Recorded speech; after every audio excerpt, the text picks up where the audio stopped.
Hey guys, welcome back to Andy's Dinosaur Reviews, and today we have another very interesting Adventure Force figure to take a look at. We recently had taken a look at the Atrociraptor they've released. Well, we now have another figure, again, another figure that I was able to acquire thanks to a viewer here on the channel named William Hogan, so a huge shout out and thank you goes out to him for helping to hook me up with this figure. But we've got the Giganotosaurus, and very interesting to see this one entering the line. I will say, even though the figures aren't that great, and this one specifically is kind of bad looking, almost sort of like an old school style Giganotosaurus, but the figures are definitely an improvement over the previously released versions of these type of figures. They didn't have a Giga or anything before, but they have a T-Rex and I think it was a Spinosaurus, and they're just not very good at all. They're super cheap looking and very generic, so much so that I've actually never reviewed them on the channel or anything like that. So it is nice to see some improvement on the overall general appearance of the figures, and even if this one isn't the best version of a Giga out there, it's nowhere near that. I still think it actually looks, again, a bit better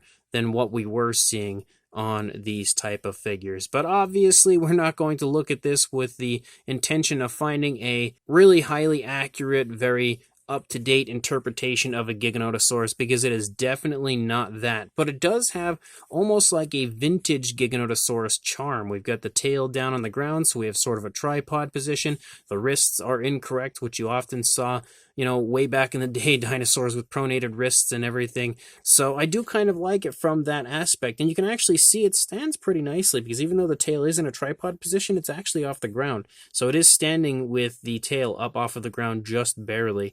But again, it's a pretty interesting figure, so let's jump to a closer look at it right now. Now, to be able to come into this and kind of appreciate this figure for what it is, I think you have to come into it with the mindset of what it actually is, and that would be just a really cheap $2 toy from Walmart. You can't come in here expecting, you know, perfection. You can't come in expecting a really high quality figure. You're going to get what you pay for, and that's a cheap, again, $2 toy. And I think, again, for being a cheap $2 toy, you know, they've actually stepped up their quality quite a bit. If you take a look at the head sculpt, you can see we do have that kind of generic sort of detail that you often find on these style figures. And you also can see straight away you have those kind of typical issues that you find with them, like sloppy paint in the eyes, sloppy paint for the teeth. But again, at a $1.97 price range, that's kind of to be expected to, you know, have that kind of sloppiness going on. But you can see that we have kind of like an orangish tone here for the face, and it also looks like they've applied like a dark wash, which is pretty interesting to see on the figure. You can see the nostrils sculpted out here on the tip of the snout. You can also see the eyes painted with a green, given a black pupil. The teeth don't look very good. They're big and bulky like the Atrociraptor's teeth were, but they're also better looking, I would say, than the Atrociraptor. They're not like spaced further apart. They look a little bit better, I think, than what we had seen on the Atrociraptor. You can see the tongue there on the inside of the mouth is sculpted out. It looks okay, nothing to really write home about. There's not a lot going on detail-wise outside of that. We do also have a nice lighter tone there for the inside of the mouth. Nice, fairly realistic looking tone of color, I would say.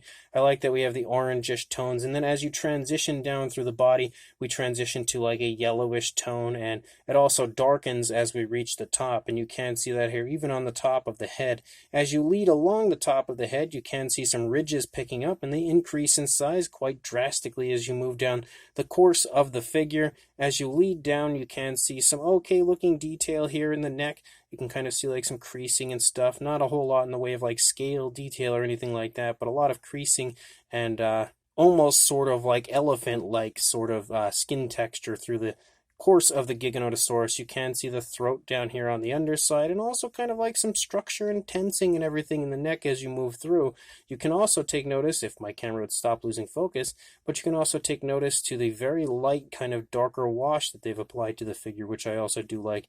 As you move down, you can see the shoulder blade right here. As you lead out into the arm, you have some muscle definition slightly right there leading into the fingers. The fingers look a little goofy, but the paintwork here of the nails is just basically like, again, another little drive-by of an airbrushing of a darker brown. You can see so much so that they've missed the paint on some of the nails and everything, and it probably, I didn't expect there to really be any on the underside. You can pick up on the dark wash, though, down here on the underside of the arm, though.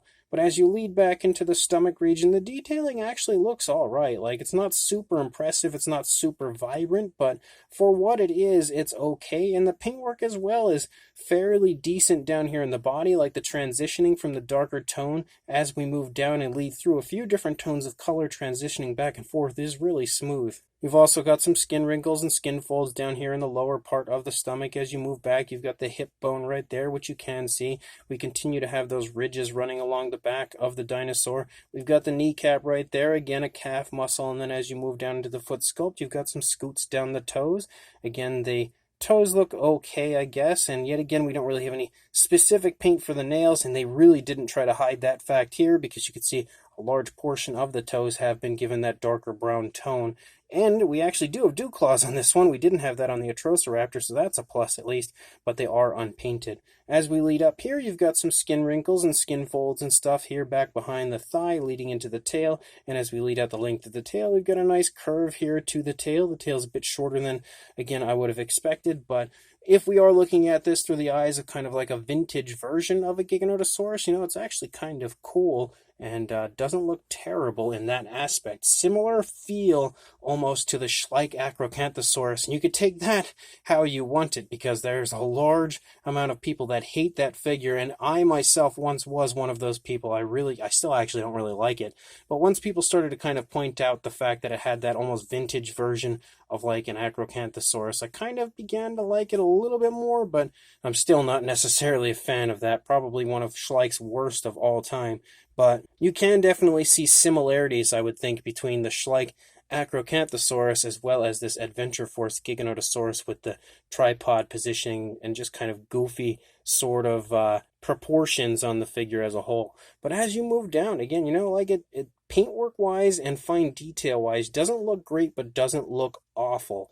I can say that. Like, they did add some fairly nice detailing. Like, if you let the light kind of hit it and you look here, like, you can see some nice structure to the neck and some nice fine detail here as far as, like, the bone structure and everything moving through the course of the figure. Very smooth application of the paint and everything. Even if some of the paint, like the nails and everything, the teeth, the eyes, aren't really applied nicely, it doesn't look horrible. I can say that. And even the detailing on the underside actually is okay, it's not terrible. So for a figure like this, a $2 figure, you really can't complain. And again, it's definitely not going to be everyone's cup of tea. I don't think many people are probably going to be really all that interested in it.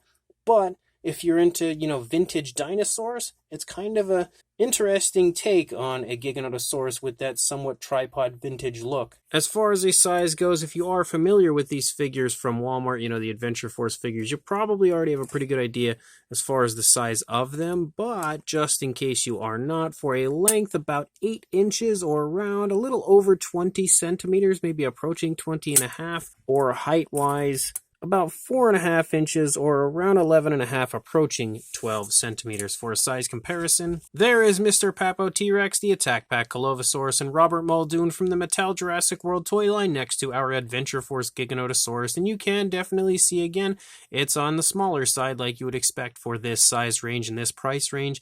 Not a huge figure by any means, but for another comparison to further show you that, here is the Atroceraptor that has just released with this Giganotosaurus, just to show you that the Giga is a little bit bigger, definitely a bit taller, but they're obviously not to scale with each other. But if you happen to find the Atroceraptor and you don't find the Giganotosaurus, but you're interested in a size, then this comparison might help to give you one. We've also got some randoms with a Mattel Velociraptor and Dilophosaurus here next to the Giganotosaurus to further show you what the size would be. I don't really have very many Gigas around this size range. Like, I actually don't know if I have any at all. It's a very interesting and different size range from what you usually see for a Giganotosaurus. So I'm trying to find some figures that would be of a similar size to help give you an idea as far as the size. And to continue that trend, we have some more randoms, as we have the Safari LTDU Tyrannus, the Schleich Diabloceratops, and Collect A Deluxe Dimetrodon next to the Giganotosaurus, just to continue to show you again that it is not by any means a large figure. Then for a totally off-the-wall comparison, we have the Terabybatak Carnotaurus next to the Giganotosaurus here to again show you that It's a little bit bigger, but not a whole lot bigger than your kind of standard mid-sized Terabyte release. And then for one final comparison, if you happen to have the older Collectae Spinosaurus, like the older, smaller Collectae Spinosaurus, this should definitely help to give you an idea of the size, because as you can see, they are almost exactly the same size. They actually look like they would fit together as far as, being in the same group of figures sold together, which, no offense to Collectae, that's not really a great thing, but it is actually a really cool Spino that Collectae had made a few years back. Obviously, the sculpt and paint is a bit better on the Collectae figure, but size-wise and appearance-wise, they both kind of have that old-school, somewhat goofy kind of a look between them, so they kind of look similar, but they are definitely very similar in size. So this brand new Adventure Force Giganotosaurus is definitely not the Giganotosaurus I would want from Adventure Force, but it's at least something. I was hoping for some more figures in the larger figure range, like we have like the T-Rex, the Carnotaurus, an Allosaurus, a Velociraptor, a Dilophosaurus. Like we have some really cool stuff in the larger figures, and it's been a long time since they really made anything new. They did give us an alternate paint variant of the T-Rex there briefly for a little while, but I would love to see some new sculpts, some new species entering that line. It's been probably a few years at this point since they've done that, but at least we have something new to enter into the smaller size range, because this is a size range that is pretty consistently overlooked because they really don't do anything with it. They don't have any good figures in it, and well, until now, and they don't really have any good figures now either, but they at least have something interesting, something to talk about. But they pretty much only have like some dragons, a T-Rex, and a Spinosaurus. Very vintage, not so great looking versions of those creatures, but now we at least have some new stuff entering that line, and again, for $1.97, I think is what these figures are. Like, it's a pretty good deal for something like this, because you do have some decent paint apps on it. Not the greatest sculpt in the world, but I would say the fine detail of this is a little nicer than what we had seen on the Atrociraptor. Obviously, it's not an accurate Giganotosaurus and nowhere near one, but it still looks cool for being kind of like an old-school Giganotosaurus, like the way we would have seen it portrayed years ago, probably. I would say if we were looking at what a Giganotosaurus might look like in like the 70s or 80s, this is probably what it would have looked like, even though we obviously had not discovered it quite then. But, if we had, and we had to look at what it would have looked like in a vintage version, this is probably, I think, what it would have looked like. But again, it's not the greatest thing in the world, doesn't have the best paint apps in the world. It's got a fairly kind of naturalistic looking paint scheme to it, nothing really out of the ordinary, nothing crazy, but it looks nice and natural. It's just that some of the paint is a bit sloppy, like the eyes, the teeth, the claws, stuff like that. But as a whole, again, it's kind of fun if you're at Walmart and you got $2 to waste and want to add a random vintage sort of Giganotosaurus to your collection. This might be your guy. So if you are interested, make sure you check your local Walmart. If they're not there yet, they should be sometime soon. And make sure you like, comment, and subscribe. And I will see you in the next review. Thanks for watching.